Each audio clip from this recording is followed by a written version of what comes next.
وقت ملے گی اور مستقبل میں چاند پر جانے کی منصوبہ بندی ہو سکے گی۔ اس سیٹلائٹ سے حاصل کی گئی تصاویر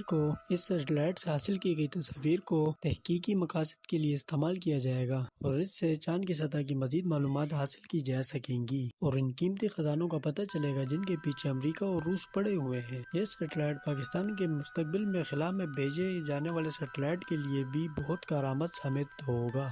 اس مشن کا ایک مرحلہ بہت حساس ہے جس کے کامیابی سے ہونے کے نتیجے میں یہ معلومات مل سکیں گی تو پاکستان کو اس سے مستقبل میں خلا میں بھیجنے والے سیٹلائٹس پر اعتماد ملے گا۔ پاکستان نے 2013 میں IQ-1 روس سے زمین کے حصار میں بھیجا تھا جو انسٹی ٹیوٹ آف اسپیس ٹیکنالوجی نے تیار کیا تھا۔ IQ-1 سے پاکستانی سائنسدانوں کو حوصلہ ملا کہ اب ہم زمین کے مدار سے نکل کے چاند کے مدار میں سیٹلائٹ بھیج سکتے ہیں۔